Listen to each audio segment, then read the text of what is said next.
So, I'll be honest.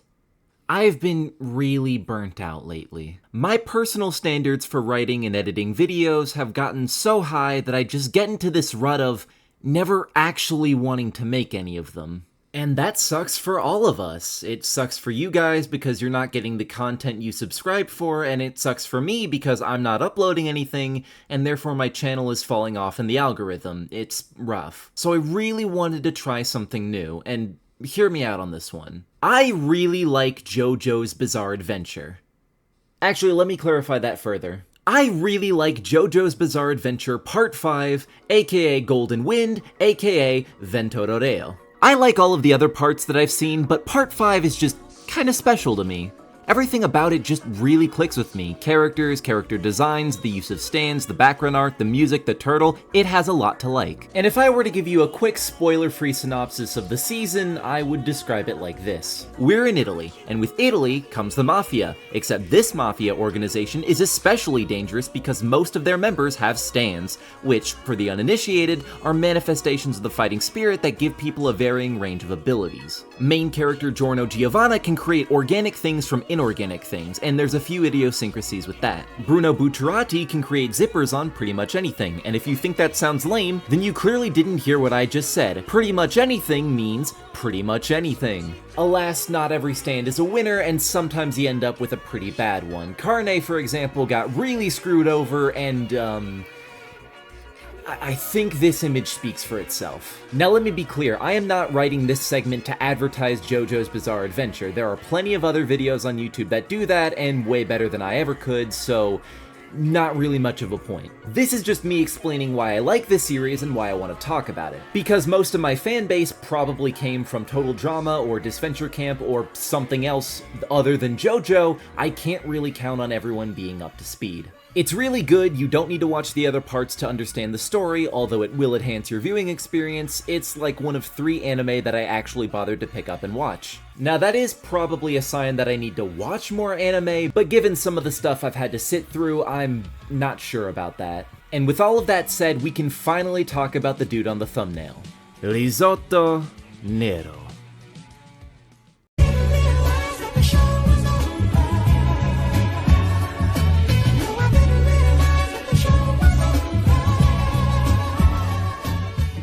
From here on out, we will be delving into spoiler territory, but if that's okay with you, then we can begin. Now, I imagine several of you probably have a few questions. Why are his eyes like that? What's the deal with his outfit? Is his first name seriously risotto? Like the food dish? The answer to that last one is yes. Every character aside from the main character and the main villain all have a food dish item as part of their name. That's not especially relevant to you though, so instead let's go over the basics of who Risotto is as a character and why he works within the context of Golden Wind. Risotto Nero is the leader of Squadra Esecuzioni, aka the Hitman Team. This is a group of absolutely ruthless stand users, and pesci, and they're some of the most dangerous men in Passione. They give each other a hard time now and then, but they're all damn good at their job, and even though we never see all of them fight together, it's clear that their teamwork is very strong. We don't get to learn too much about La Squadra in the manga, but the anime adaptation gives them several exclusive scenes that help fill them out as characters, the one you're seeing on screen being an example. And these scenes do a great job at humanizing Formaggio, who's another character that I really like from this team. These scenes do 2 things. Along with characterizing the hitmen, they also indirectly show why this group is feared. They kill people! They kill people in really scary ways. They're also all a little bit crazy, and in the center of that you have Risotto, the beating heart of the team that keeps everyone else in line. But that begs the question, if he's such a good leader and his teammates are so good at their jobs, then what's the problem?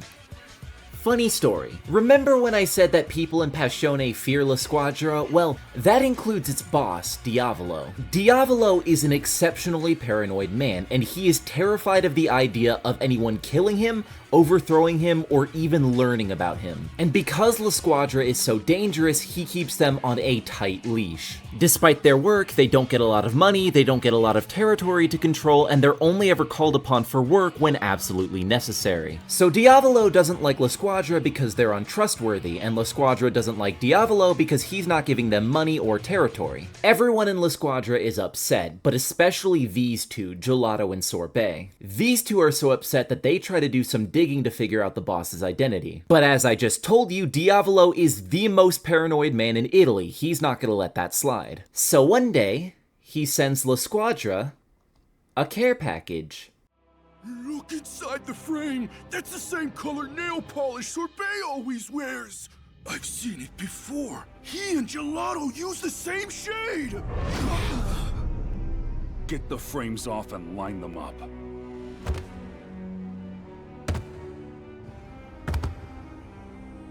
"36 works of art had arrived at the team's hideout."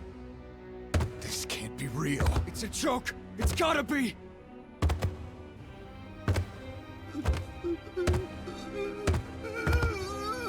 I can't look anymore! Quit your crying! All of their reactions make sense. This is a group of people who are slowly coming to the realization that one of their closest friends has been butchered and sent to them in frames. Risotto does the best job of keeping his composure, but even then, we can tell that he's still very shaken by this, as evidenced by the sweat on his face. And he's forced to keep that up until Sorbet and Gelato's funeral, where he says this. From this moment on, the two of them never existed. He's very cold here, detached in a way that a gangster has to be, so much so that you might think he doesn't care. But he does.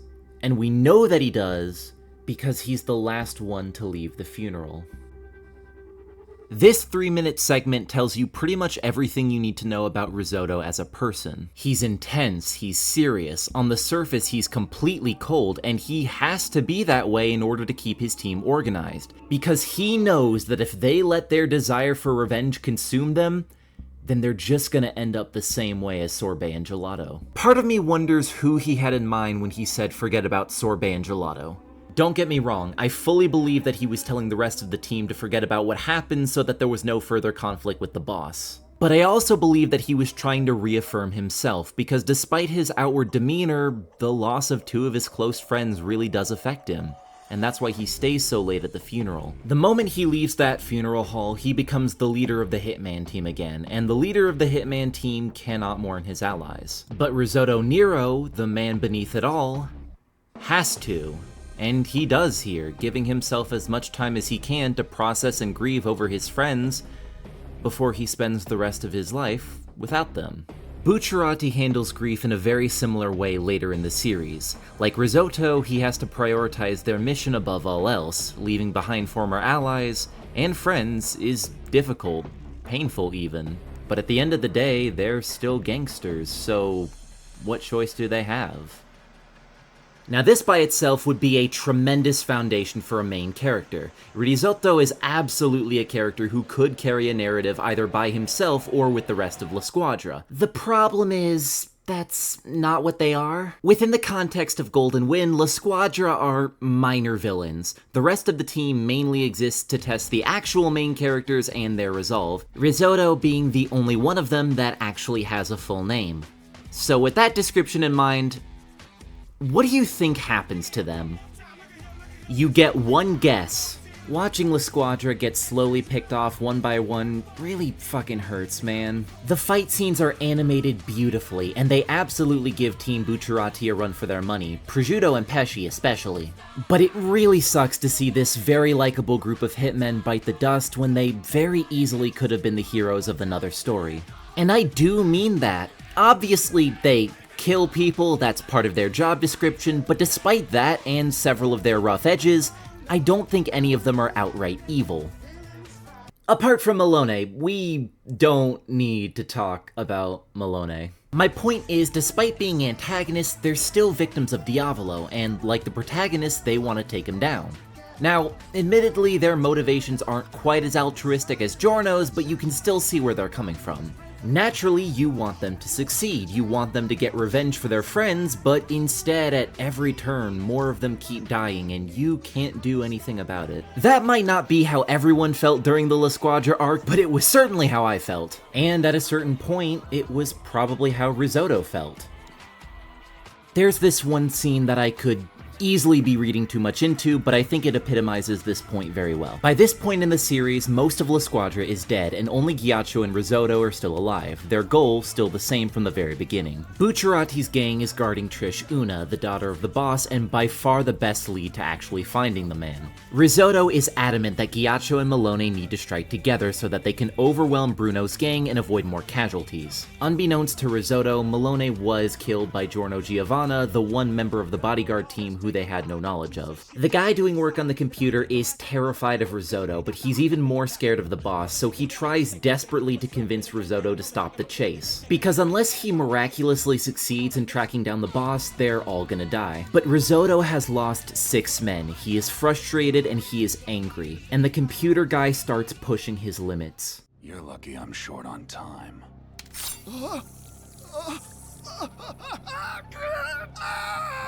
Your left eye will be next. All you need to do your job is your right arm and right eye. You should know better than anyone how it works! The boss makes all traitors disappear from the face of...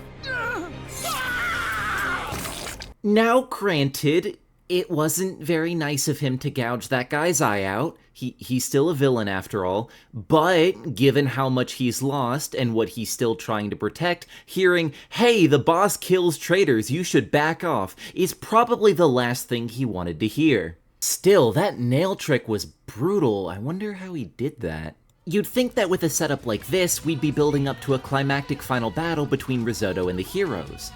Except, no, we don't. Ghiaccio is the last member of La Squadra that the heroes take down. Once he's taken care of, the bodyguard team arrives at the meetup point, and they're finally able to reunite Trish with her father. This also gives Giorno and Bucciarotti an opportunity to strike at the boss. And that plan goes... The time's come for you to fade away! Not well at first. Bucciarotti couldn't quite stomach King Crimson, but he has the rest of the part to work on that, which is a luxury that Risotto doesn't have. Risotto is absent from the series for a while. In place of La Squadra, the gang begin fighting members of Unità Speciale, aka Diavolo's elite guard, the most important member of which being one Vinegar Doppio. And considering I probably put a picture of Diavolo somewhere in this video, I think you can take one look at Doppio and see the connection.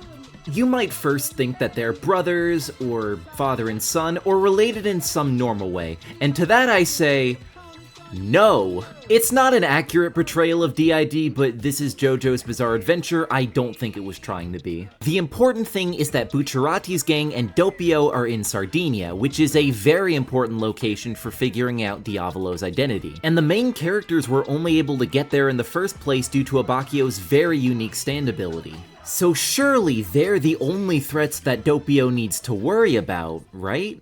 But closer to what? It won't happen, so don't stress.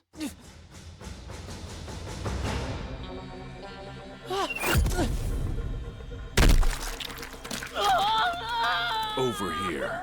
Now, if you've ever seen an anime before, you can probably guess that a fight is about to happen. But in the moments leading up to it, we get to see the leader of the Hitman team at work. Off the jump, anyone watching this series can already gauge that Risotto is fiercely intelligent and tactical, just for the fact that he's in Sardinia in the first place. The heroes had Trish and a guy who can literally replay events from the past in front of them. Risotto had neither of these advantages, so the fact that he's here at all is pretty remarkable. He does, however, have 3 skills that make him an exemplary assassin, and he demonstrates all 3 of these when he speaks to Doppio. First is his interrogation skills. And now that I'm remembering, you did do something kind of fishy back there. When you tripped and fell on your face, you almost reflexively hid the envelope on the ground. I'm pretty sure I saw you hide it. Under your foot. So what's inside? If it's nothing, I'll be on my way. What do you want? Look, I told you I'm broke! Just let me go in peace! I sense no bloodlust or hostility. But still, I know a liar when I see one. Stand up and show me what you're hiding underfoot. Secondly is his keen sense of observation. You're just a coward who can't lie to save his life. That said, everything's changed. You intrigue me more and more every second. I have no doubt you're a stand user. You also heard that sound, didn't you? Just now, you made a stealthy glance towards that whirring noise. Someone's combing the place. They're carrying out a reconnaissance mission. That could only be one stand! Lil Bomber! And thirdly is Metallica. What the... my throat! Metallica is one of the most brutal stands in all of Jojo.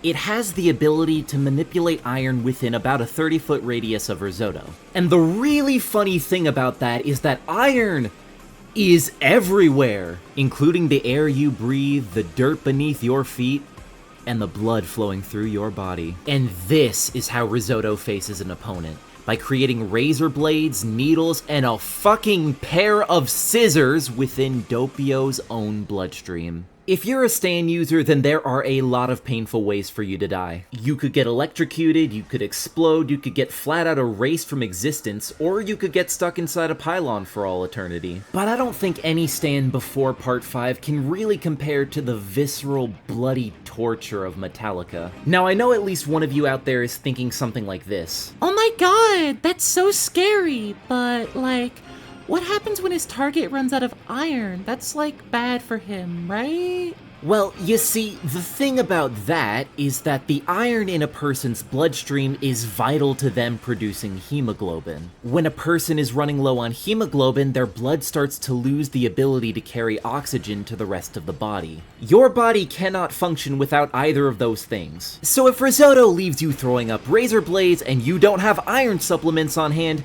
you are going to suffocate and die. This series used to kill people with falling rocks. And if that wasn't enough, wanna know something else that iron does? It reflects light. This allows Risotto to, and I kid you not, fucking camouflage himself like a chameleon, where he's almost entirely invisible. Which leads me to believe that under the right set of circumstances, Risotto Nero could kill Goku. Because of this, Doppio vs. Risotto is one of the most gut-wrenching battles in the series. Doppio obviously goes through it, but Risotto doesn't get off without punishment either. About halfway through, Doppio figures out his location and slices off Risotto's foot, which he then staples back on. Holy sh! It's a hard-fought battle. After 2 years of being held on a leash by the boss and experiencing the death of his entire team, Risotto has him. The man responsible for all the hardship he's endured is now bleeding and suffocating on the ground, and in a matter of minutes, he'll be dead. This is it. This is everything he's worked for. Just a few more minutes and...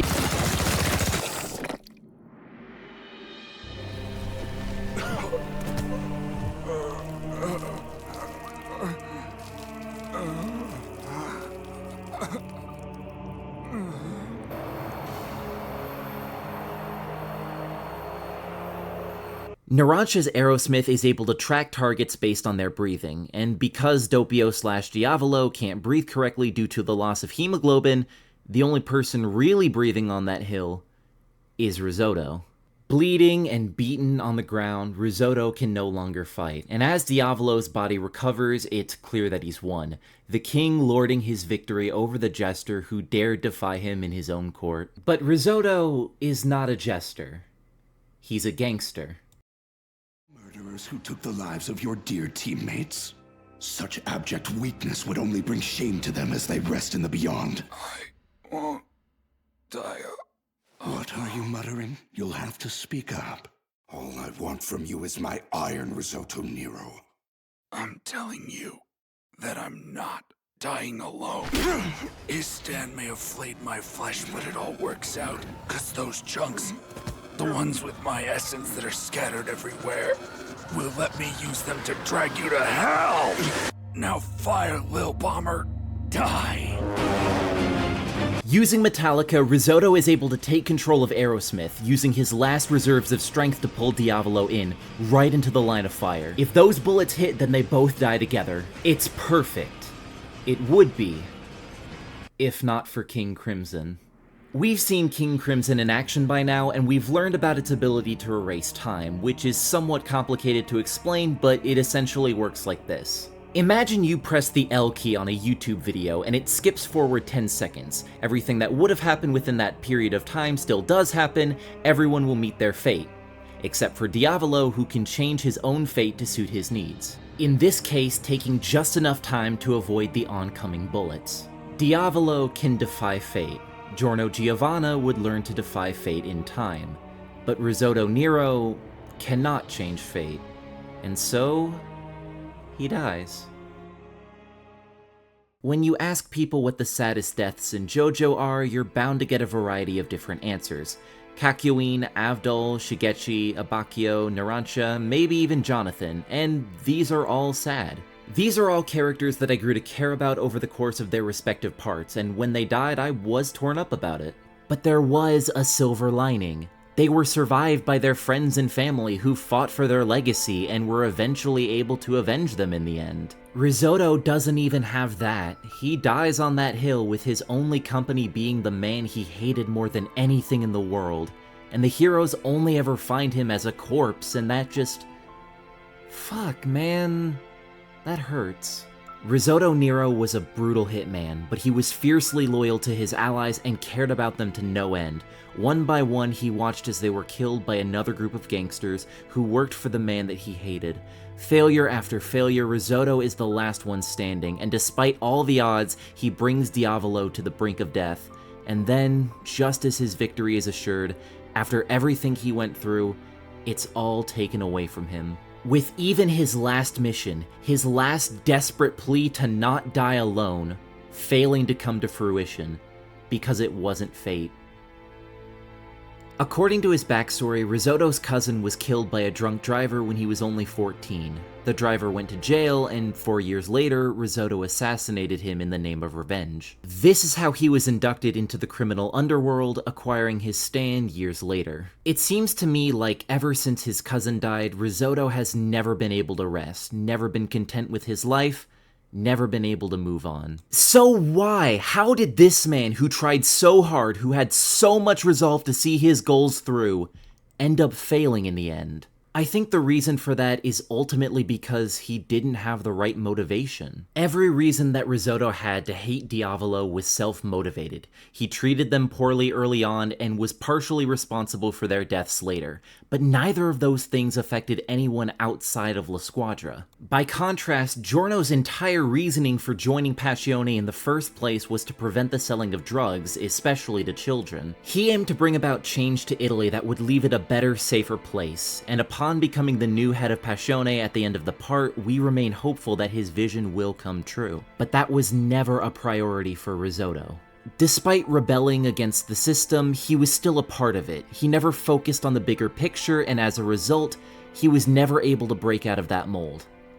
Not in canon, anyway. Needless to say, if I'm dedicated enough to make a 20+ minute long character analysis on the dude, you best believe I've written fanfiction about him. Well, more specifically, it was a competition-based roleplay hosted by my friend Cam. It was called War. It was a blast. I'm not going to go over that today because this video is long enough as is. But what I'm trying to get at here is that I think it's fascinating how a secondary antagonist like Risotto can be so compelling without actually meeting the main characters, and how that opens him up for so many fan interpretations and fan works that complete that story. What we learned from Risotto is that true strength comes from the people closest to you. Your friends, family, and loved ones will give you more life than money or luxury ever could. But also that we as people have a responsibility to leave this world in a better place than we found it, and if we don't work to leave a positive mark on the ones around us, we risk being forgotten altogether.